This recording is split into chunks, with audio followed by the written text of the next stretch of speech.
muito comum você ouvir a palavra oração. Cara, o pregador, ele tem que orar, o pregador tem que ler, o pregador tem que se revestir. O cara que prega a palavra, ele tem que entender a responsabilidade de levar a palavra para outras pessoas e levar isso a sério. Então ele tem que ser um cara que leia a Bíblia e que ore. Esta foi e esta sempre continuará sendo a maior verdade na vida de um pregador. Um pregador, ele tem que orar? Yang, o pregador que não ora, ele está negociando o poder de Deus em seu ministério. Em João capítulo 8, a Bíblia diz no versículo 1 que Jesus está no monte orando. Versículo 2, ele está no templo pregando. E observe que antes de pregar, ele ora. Antes de falar com pessoas, ele ora. Antes de falar de Deus, ele fala com Deus.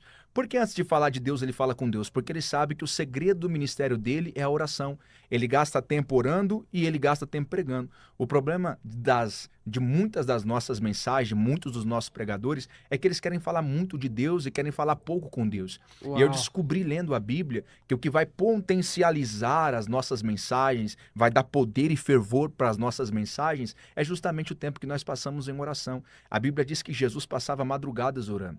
Mas só que Jesus, ele não orava apenas para pregar. Em Lucas 22, Jesus disse: orai para que não entreis em tentação. Então Sim. ele está dizendo, eu não oro apenas para pregar, eu oro para ficar de pé depois da pregação.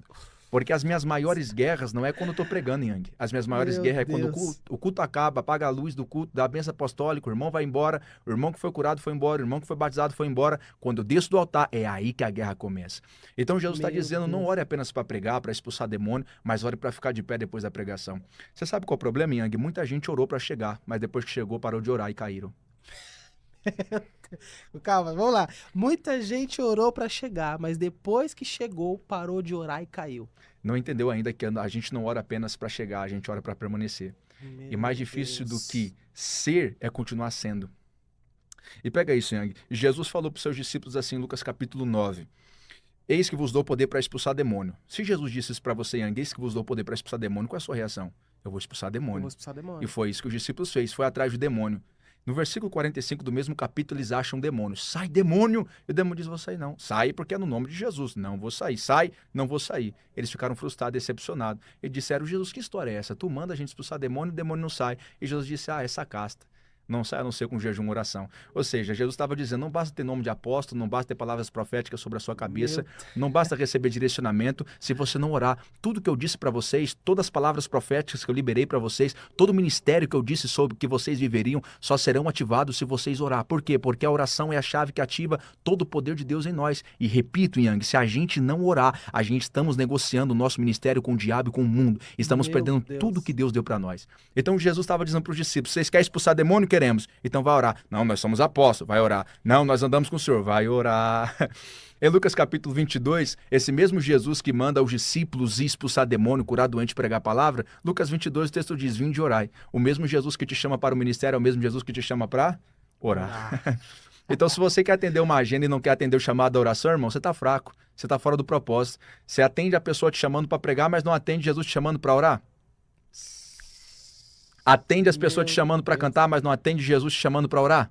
O mesmo Jesus que te chama para o ministério também te chama para a oração. Atos capítulo 13, a Bíblia diz que Jesus disse, separai para mim Paulo e Barnabé para a obra que eu tenho chamado. Olha a expressão, separai para mim, não é para a obra. Deus não te separou para a obra, Deus te separou para ele. No dia que a obra te roubar dele... Deus não te separou para a obra, ele te separou para ele. Para ele. Uou. E o problema é que a gente estamos gastando muito tempo na obra e pouco tempo com Deus. Meu Deus. E sabe, qual é a semelhança dos ministérios que frutificaram? A oração. O apóstolo Paulo orava, o apóstolo Pedro orava, Billy Graham orava, John Wesley orava, Jerônimo Savonarola orava, os grandes avivalistas oravam, e a gente quer viver um avivamento sem oração. Atos capítulo de número 2, a Bíblia diz que o vento impetuoso encheu a casa, o Espírito desceu, mas só que antes do 2 vem 1. No 1 a igreja está orando, porque não existe avivamento sem oração. Os sintomas de um avivamento, Yang, é justamente a oração. Quais são os sinais que Deus vai derramar avivamento? O sinal que Deus vai derramar avivamento é que Deus está despertando uma igreja para orar. orar. Se a igreja não está orando, não espere avivamento. Não adianta chamar pregador famoso, cantor famoso, pessoas de renome, de nome, não vai ter avivamento. Se alguém se converter, se alguém aceitar Jesus, vai ser palha, o fogo vai queimar. O avivamento duradouro vem por meio da oração. Quais são os sinais do avivamento? Uma igreja em lágrimas. O céu, a terra não ouvirá o barulho do vento impetuoso enquanto o céu não escutar o barulho da lágrima da igreja chorando. Então a igreja precisa orar, Yang. Precisa orar. A gente precisamos orar, Yang. Cara, quando você diz assim, a igreja precisa orar, o que é interessante é que a Bíblia ela deixa isso bem claro, né? A gente vê o exemplo em Atos 2, né? Quanto a igreja orava. A igreja orava. A igreja permanecia sempre contínua a oração. Porque a gente precisamos entender uma coisa. Ficar sem orar é pecado. O profeta Samuel disse, longe de mim pecar contra o Senhor e deixar de interceder por vocês. Então, quando a gente deixamos de orar, a gente pecamos. Mas a gente criamos uma cultura errada em nossa mentalidade, Yang, sobre a oração. A gente aprendemos muito errado sobre a oração. A gente aprendemos que a oração é só falar. Não, mas a oração, Yang, tem uma linguagem. A oração tem uma linguagem. Qual a linguagem da oração? Como é que um mudo ora se ele não sabe falar? A oração tem uma linguagem. Como o mudo ora se ele não sabe falar? A oração tem uma linguagem. Qual é a linguagem? Quais são as linguagens da oração? Primeiro, Ana não falava, mas Deus entendeu a oração dela. Qual é a linguagem da oração? O Espírito Santo geme, ele não fala. O gemido inexprimível, que é uma dor que não consegue ser expressada por palavras, então ele geme, é uma linguagem. As lágrimas que expressam um sentimento é uma linguagem. O silêncio que expressa um sentimento é uma linguagem. Um desabafo que expressa o sentimento é uma linguagem. Então, na oração, ora você vai estar falando, ora você vai estar chorando, ora você vai estar gemendo, ora você vai estar rindo, e tudo isso é uma linguagem. Você precisa aprender a linguagem da oração. Sabe por que muita gente não consegue romper na oração? Porque acredita que orar é só falar, e orar não é só falar. Orar é ficar com Deus. Yes. Orar é ficar com Deus, é ficar em silêncio com Deus, hein? É gastar horas com Deus de joelho em silêncio, hora chorando, hora rindo. Quantas vezes eu ri com Deus em oração? Rindo. Se alguém passar, por que ele está rindo? Eu só estou usando a linguagem da oração. Chorando e Deus consegue entender a minha lágrima. Gemendo e Deus consegue entender o meu gemido. E às vezes eu falo e Deus consegue entender o que eu estou falando. Quais lições, por exemplo, a gente consegue extrair dessa oração que a igreja fazia em Atos 2? O que a gente consegue extrair desse texto? A primeira lição que a gente podemos extrair desse texto é que a igreja perseverava. Toda a oração, ela precisa ser uma oração perseverante. Pregador, pedi, Deus não me deu, peça de novo.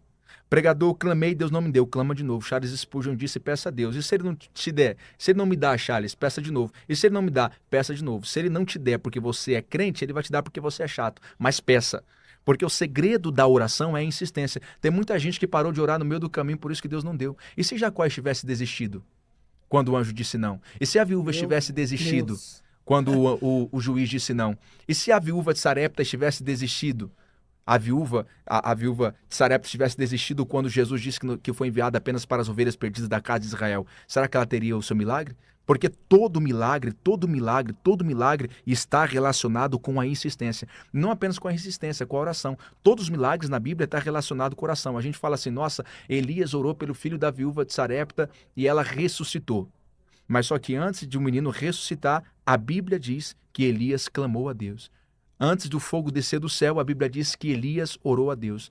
Antes de novo, a água cair na terra, voltou a chover, Elias orou a Deus. Porque todo milagre na Bíblia está relacionado com o coração. Quero milagre, pregador, então vai orar. Vai orar. Vai orar.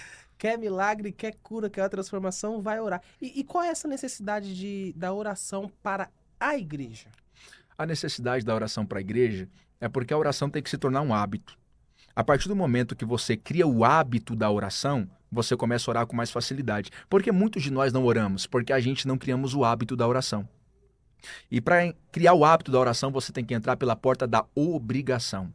Você não ora porque quer, você ora porque sabe que tem que orar.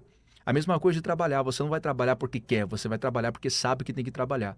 A partir do momento que você ora porque sabe que tem que orar, você começa a criar o hábito da oração. Mas muita gente não ora porque fala assim, eu sou fraco, por isso que eu não oro. O que você usa como fraqueza para não orar, Deus usa como motivo. Porque Jesus disse que o poder dele se aperfeiçoa na sua fraqueza, não é na sua força. Então, por enquanto que você está dizendo, sou fraco porque eu sou fraco, por isso eu não oro, Jesus está dizendo, é por isso que você tem que orar. Vai orar porque você é fraco, o meu poder vai se aperfeiçoar na sua fraqueza. Mas sabe qual é o problema, Yang? Muita gente está dizendo, eu tô fraco, eu não tô sem força para orar, então eu vou esperar ter força para orar para depois de orar. E sabe qual é o problema? Você está dizendo, muita gente está dizendo, eu vou esperar ter força para orar, para ir orar.